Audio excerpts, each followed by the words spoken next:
Hi, welcome to Focus Talk. Lala Mooney was born and raised in communist Cuba. She was thrown into jail for 2 months for opposing Castro's communist regime. When she was 20, Lala escaped Cuba and fled to America to restart her life. Today, she's the proud mother of 4 children, and one of them is Congressman Alex Mooney of West Virginia. Today, we invite her to come share her life journey and her thoughts about communism in Cuba, as well as in the United States. Hi, Lala. Great to see you. Thank you so much for coming on to our show. Thank you so much to you for inviting me. Cuba is so important to me. Thank you. I know. So Lala, you had a remarkable life journey. I wanted to first start with your life under Castro's communist Cuba. So tell us, how many years had you lived under his communist regime and what had happened? Well, in 1959, he took over, and then I was 17 years old. And he stayed there. He has stayed there for 60 plus years, but I was there for 3 years. He immediately took over the whole country and forbid nobody could have any guns. Then when the Bay of Pigs took place, we did not expect this, but in that day, he sent his army to pick up prisoners, and that's when they picked us up. And guess how many prisoners they picked in one day? Think of a number. I'm going to tell you. 100,000 prisoners. Fidel had the biggest army in all of Central and South America. And he didn't have where to put these prisoners. So they took my dad and they put him at the La Cabaña fortress at the entrance of Havana. It was there for 3,000 soldiers. And what they did is they put 6,000 prisoners. Then they found another fortress called El Príncipe, and there they put 5,000 prisoners all over the country. When my dad in his prison at nighttime, he could hear the executions. And they said that Che Guevara had a special place where he would watch them. And he would say, I love blood. And the more I love the smell of blood, the more I like to hear these executions. Then they sent me to a woman's prison. And over there, this is what I saw. One day, they wanted to move some prisoners out. And the prisoners refused to. So they brought fire engines and firemen, and with hoses, they started shooting the water to the women. And one of them was pregnant. So you know where they put the hose? They aimed the hose and the water to her stomach. The most beautiful thing is that all the other women surrounded her, and the baby was saved. So after 2 months, we were able to leave the country. So Lala, let's rewind a little bit. I wanted to ask you, describe for us what exactly happened on that day. So the military men went to your house, right? Correct. I looked out the window of my room, and the house was surrounded by militiamen. And one of them went like this, and they entered through all the doors. They said, everybody go to the living room. They checked the whole house, and they said, everybody above 12, get in the car. You're all going to prison. So just like that. They took, just like that. And we had 2 visitors. They took them too. My mother had just lost the baby. So we pleaded with them, and they allowed her to stay because she was bleeding. We are a large family. We are 14 brothers and sisters, and all the little kids were there. So fortunately, they left her behind, but they took us all to prison. So how many of you were took to prison that day? That day was me, my two sisters, and two visitors that were there. And your dad? Fortunately, and my dad, yeah. So why did they put you into prison? Okay, this is a very good question. The assumption is, the logical assumption was that they wanted to control everybody that they thought could be a help to the invaders or could be against Fidel. So there were two purposes. Was to control us so we wouldn't help the invaders. The second one, to keep everybody else scared. And that's the way communism works. Put people in prison forever. No judgment, no trial, nothing. And why did they think that? So why did they pick you, your family? They think that you were against the communist regime. Exactly. When they woke me at 3:00 in the morning to question me, and they took me to a little room. But when they started questioning me, I realized they didn't know anything about me. So my dad was well known. He was there was a Villanova in Cuba. There was a university there, and my dad was a dean of engineering there. So he was very well known, and they knew he was not ideologically in support of communism. But they must have prepared those lists, a while before. Mm-hmm. Yeah, we, Jenny, we didn't anticipate that this was going to happen, and I think Russia had sent some Russians there to give Fidel advice, and he obviously prepared those lists way before. What are some of the other things you experienced or you witnessed during the 2 months that you were in prison? Well, the very first days there was no food, and initially they put us in an in-between house. So we were in the second floor, women, in the first floor, men. That was called the G2. And there was no food, and we were all crowded. And in the morning, we get the newspaper, and somebody will read the names of those that were executed that morning. Wow. And I couldn't even say that I knew them, because we suspected that there might have been a spy there among the prisoners. And then one day we look out, and the guard was touching this woman, and they went to a room, and we all assumed what they were doing. And we sort of initially condemned the woman. Then we realized that her husband was in the first floor, and he was diabetic. And she accepted to have sex with this guard in order to get him food for her husband. And that is, for me, it was a learning experience. Mm-hmm. Fortunately, they were not that bad with me, and then ultimately they gave us some food. But my mom did not know where we went, and she visited prison and prison and prison looking for us, looking for her kids. And finally, she did find us, and we were able to wave through the window of that in-between house. We were in prison in a private home for a week. Then they put us to the real prison.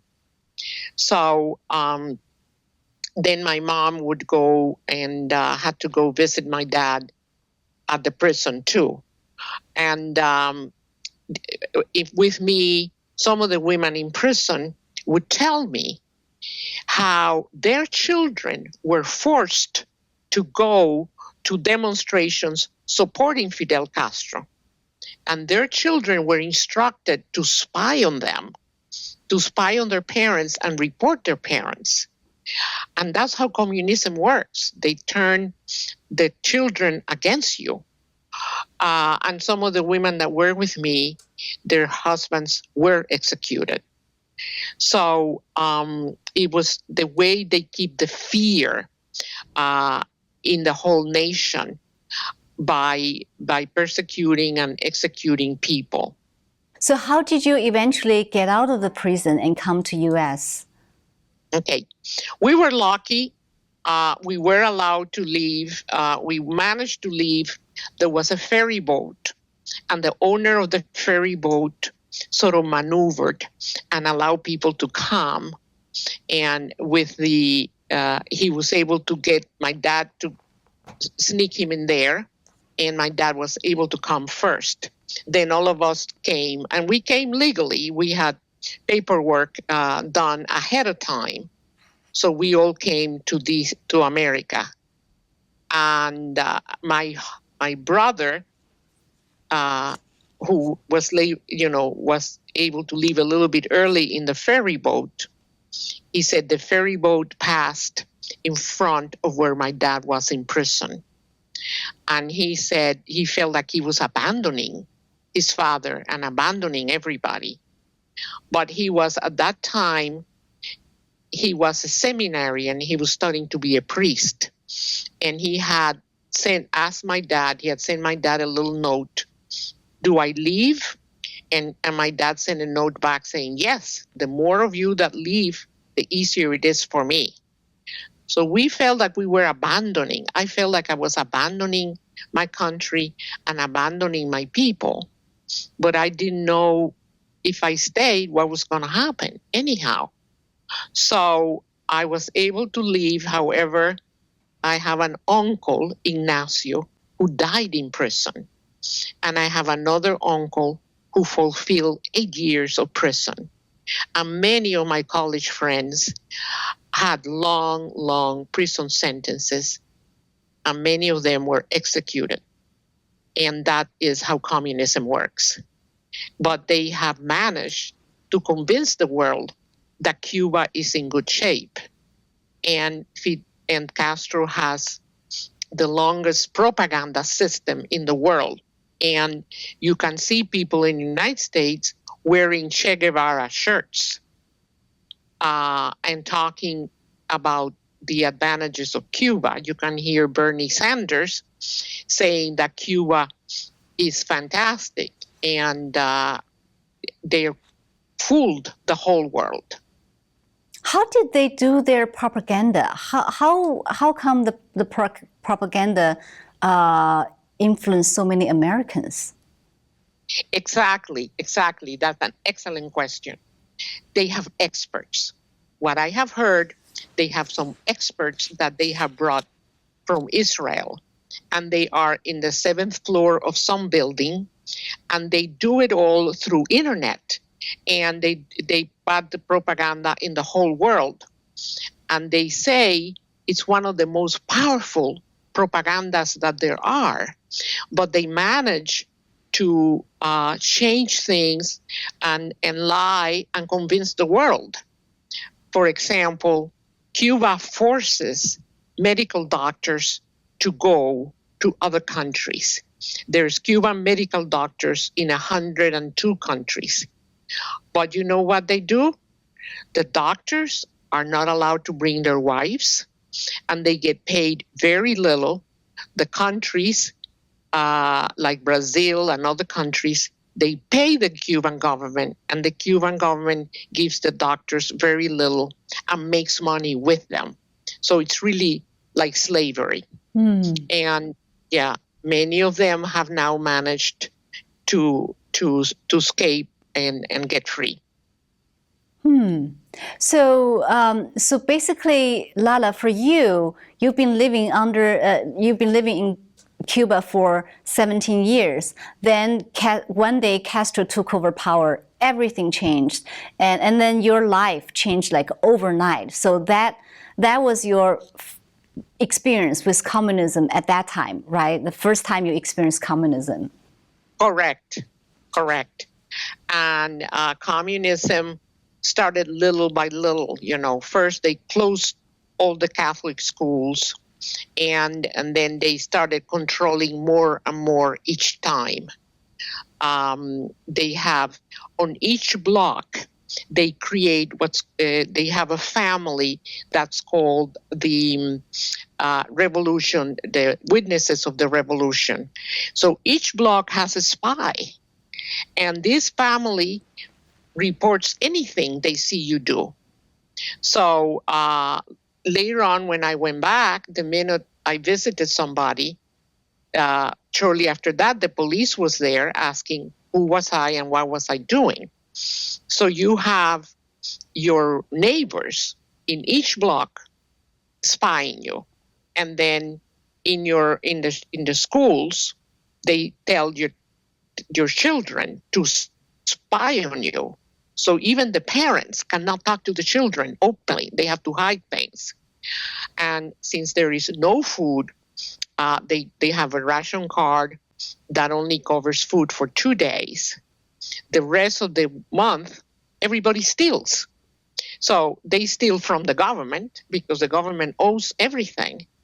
So if you work in a school, when you pass next to the bag with black beans, you steal some and you put it in your pocket. And then there's all kinds of combinations of how to steal and how to live. But in their mind, they think the whole world is like that. And that's how they control people. This is the amount of food you can buy a month. So, for example, this is one example I'd like to give. It's a coffee. They give you 4 ounces of coffee for the whole month. So here, I measured it this morning. 4 ounces of coffee. This is what you get for the whole month, which is what I drink every morning. And they offer you, for the whole month, they just give you a piece of chicken. That's all the meat you get for a whole month. For a month? Here it is. Wow. For a month. A piece of chicken, the whole month. Wow. And per person. And 1 hamburger per person. Here's a hamburger. I brought it so you can have it in your mind. Have it in your mind. Have the visual image of that 1 chicken that they give you for the whole month. So then after that, what do? I had a priest, a rabbi, and a minister, and I asked them, what do? You know what the answer was? Mm-hmm. Everybody steals. The government, the members of the government themselves, they steal too. So I had, for example, one lady that told me her husband was in the army. She steals, but she doesn't tell him. Now, I knew another lady whose job was to check the grocery stores. So she checks, and then they bribe her. She says, okay, I'm not going to tell on you if you give me this much. And then, for example, people go put gasoline in the car, and they drive a government truck. So they say to the gas owner, just charge me for a full tank, but just put half. And you and I divide the other half. So the whole country is doing it. So they can't even buy food. They don't have... No. They're not allowed to buy food. Okay, this is what happened. That's a very good question. There are 2 types of stores. And the regular store is where you get what the government allows you to buy. But then there are other stores where you have to buy with dollars. And nobody has dollars. Or if their family in the United States sends them money, they get a little bit.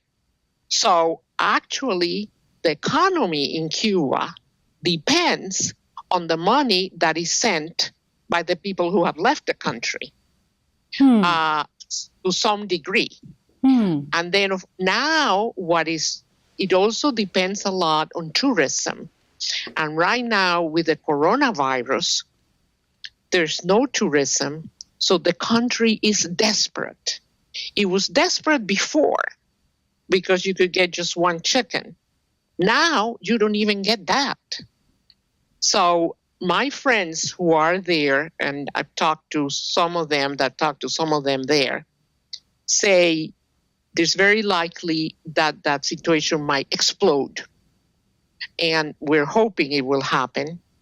And the 11th of July, you had a big demonstration. Yeah, we saw it. We all saw it, yeah. In 60 cities, yeah. And Cuba immediately cut down the email and the websites. And obviously they had planned it ahead of time. And people are so desperate. It's not only the coronavirus, it's the hunger, it's the desperation. So it's pretty desperate. But then, doesn't the government know? Do they allow people to steal, or do they punish you when they capture you steal food? And yes, the government knows. So they wait, and whenever they want, then they attack the person. And in the meantime, they have everybody controlled. And the thing is that people like Sanders and people that go to Cuba don't see that. So they say everybody has a ration card. Here I have a write-up from a newspaper called The Economist in 2014, and he says everybody has food. Everybody gets a ration card. But the writers and journalists are fooled. They go to Cuba and they never see the real thing.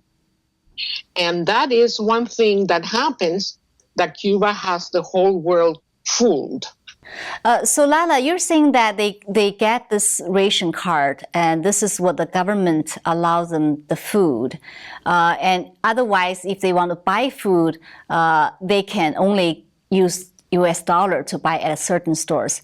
But is this the only food they can get in Cuba?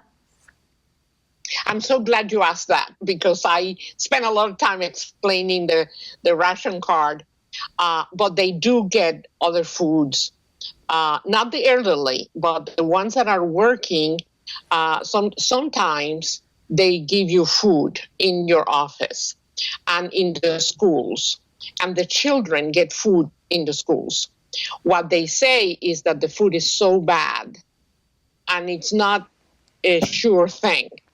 And then, for example, if you don't go to a public demonstration, the next day they don't give you food. It's much worse for the elderly, because if they don't work, then they don't have food. And I know a friend of mine that came to America said, I just didn't want to be hungry all the time and I not knowing what to eat. I didn't want to leave my children and my grandchildren, but I didn't want to die of hunger. So it is a close call there. Yeah. So basically, all the food you can get are under government control, let's say. That's it. Yeah. That's it. There's other things, too, that are much more sad. Mm-hmm. One is abortions. They force women, they talk them into having abortions. And since the women have no food, they have the abortion. So Cuba has one of the highest abortion rates in the world. Wow. And the same thing happens with suicides. People are so desperate, they commit suicide. And I have a lady friend, Mayra Donati. She was part of the government in Cuba and did the whole research. And they found out that the rate of suicide was one of the highest in the world. And also that women commit as many suicides as men, which is not the rest of the world. So you know what this was a 3-month intensive research. You know what Fidel Castro said?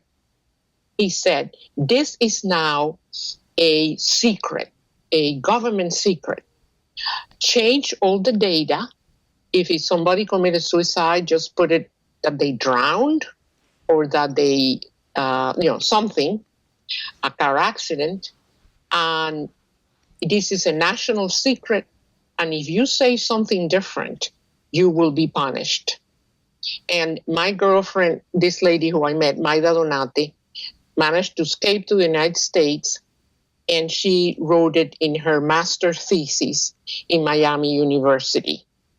The worst part is people are so hungry that they do anything. So they go do prostitution. And Fidel Castro said, we have the best prostitutes in the world because they're teachers, they're engineers, and fathers take their children out to do prostitution so they can eat.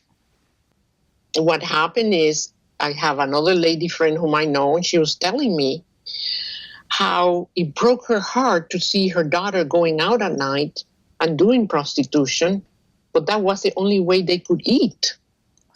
So, and another example, I had a friend, a college student, went to Cuba, and they told him, this woman came to him and said, you see that 15-year-old girl over there? She's my daughter, and you can have it for the night for $25. So he said, no, I'm not interested. So then, you know what the lady said? She said, well, you see her 9-year-old sister next to her? You could have her. So people are so desperate that they fall apart. And they say, and they're so hungry that they say that out of 10 conversations a day, 9 are about what are we going to eat today. So thank you for listening, because people are very desperate. Wow. This is the real situation in Cuba today as we speak. It's still like that. Oh, yes. Oh, yeah. Well, right now it's desperate. Right now they're saying it's the worst ever. Because the coronavirus, what has happened is it has killed the tourists, so you don't have income. And then Cuba hospitals have no oxygen, no medicine. I think Cuba has they themselves created some vaccinations, and it's not sure if they are working. So people are dying. And I think Cuba has one of the highest percentage of death in the world. I saw that this morning. They don't have where to bury people, so they're opening the backyards or whatever and burying the bodies there. So the situation is bad to start with. People were yelling, we want freedom, we want freedom. And that's what I like people to hear, that communism and socialism doesn't work. Those rules, the government ruling and making all the laws and everything, doesn't work. We would like it to work, but it doesn't work. And here in America, you have all the colleges, the students being told and brainwashed. They're saying that how important socialism is, and even Marxism. And if you take away private initiative and have the government telling everybody what to do, it doesn't work. My family used to own one sugar mill. Cuba used to be the highest producers of sugar in the whole world. And now Cuba is importing sugar from Brazil.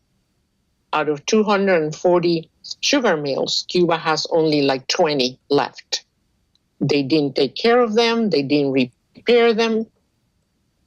So I'd like everybody who's listening to me to know that socialism doesn't work and Marxism doesn't work.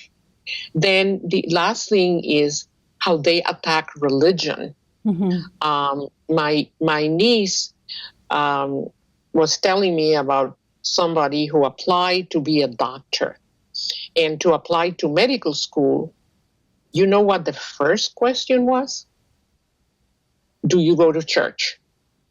And then they had like 20 more questions. And this lady told me, I have never denied God more strongly than that day in order to get into medical school.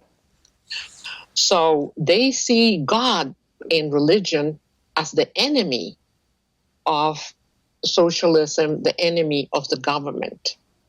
So they forbid all kinds of religious activity. And I want people to hear that, because they get fooled and they don't realize how bad Cuba is. Now, a recent survey found that 59% of Democratic voters in America prefer socialism over capitalism today. So do you feel that these 59% of the people being surveyed who support socialism, do you think they know the real situation in Cuba? Absolutely not. That is the problem, that Cuba has fooled the whole world. I go around and I give speeches all the time. And, I wish it would have been good if Cuba would have been good. Of course, since we had the embargo, we have not had good news, a lot of information about Cuba. Now, you want to hear the most interesting thing? Even the Cubans in Cuba, they think the whole world is like that. Wow. So, yeah. I was talking to a girl who came here about 5 years ago, and she said, I don't understand how I was so fooled. But going back to America, my daughter is a professor at Princeton Theological Seminary in New Jersey. And she says all those colleges, they're all advocating socialism.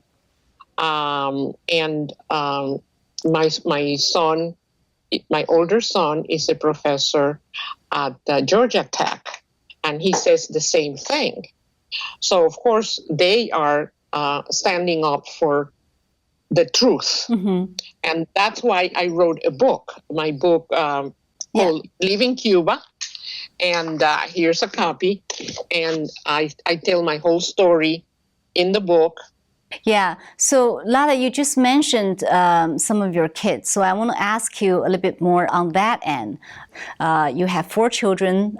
They're all very successful. One of them is a congressman from West Virginia. Your nephew is the mayor of Miami. So what do you think makes so successful a family? That is a beautiful question. I am so proud of my son. I never, ever dreamed that my son was going to be a congressman. Never. But I think there's something called immigrant push, that when the immigrants come, America has so much opportunity that they work really hard.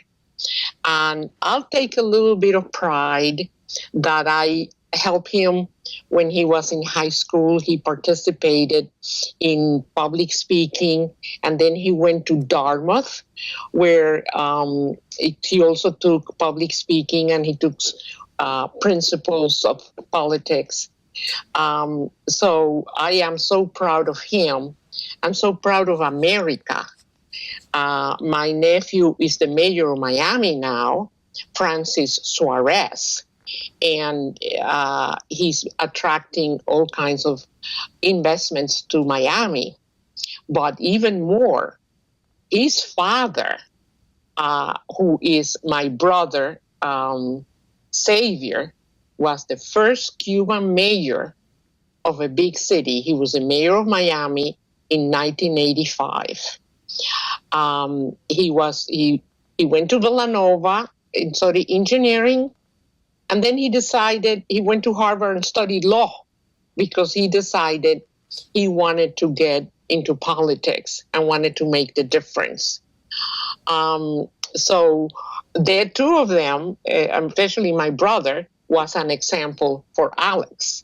So Alex would go down to Miami and help him campaign. But also I have to give credit to my husband. My husband, Vincent Mooney, I was the first one to marry an American. And he went to Vietnam. He was a captain there, and he was a computer man, but he was a great believer of the principles of the Constitution, the freedom given to us by God, our inalienable rights. And ever since Alex was growing up, my husband would teach him that.